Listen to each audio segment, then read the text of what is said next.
Pesulap merah tak gentar meski dipolisikan Gus Samsudin dan Persatuan Dukun.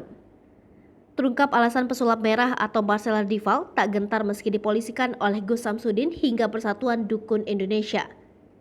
Pesulap merah berpegang pada salah satu pasal di KUHP yang mengatur tentang perdukunan. Pasal itulah yang menjadi senjata baginya untuk mematahkan laporan dari Persatuan Dukun Indonesia.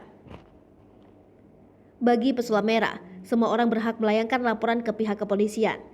Selanjutnya tergantung keputusan dari tim penyidik apakah nantinya akan diproses atau tidak. Kemudian pesulap merah menceritakan bahwa ada orang yang telah melaporkannya sebelum Persatuan Dukun.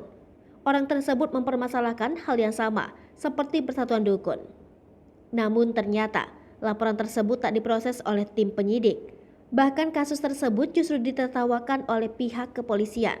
Sementara itu pesulap merah menjelaskan soal legalitas dukun di Indonesia. Menurut penuturan pesulap merah, dukun merupakan profesi yang dilarang di Indonesia.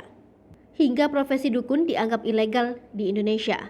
Sementara itu Persatuan Dukun telah menjalani pemeriksaan terkait laporan mereka terhadap pesulap merah. Persatuan Dukun menjalani pemeriksaan didampingi oleh kuasa hukumnya Firdaus Oiwobo. Ternyata Persatuan Dukun melaporkan 2 akun yang diduga milik pesulap merah. Kemudian Persatuan Dukun membahas soal proses pemeriksaan yang telah mereka jalani. Firdaus Oiwobo menyebut pemeriksaan berjalan lancar.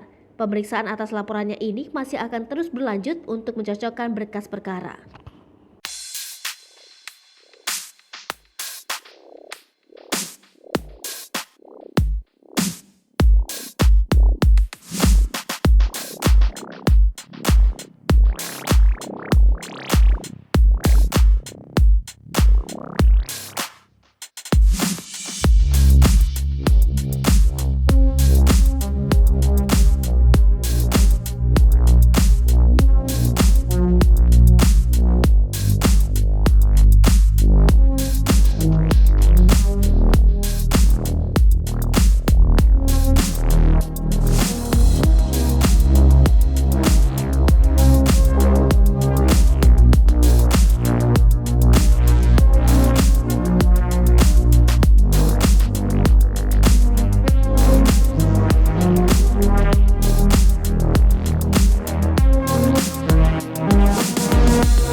Hai pemirsa Sri Popo TV, jangan lupa komen, like, dan subscribe, serta tonton terus berita-berita terupdate lainnya ya.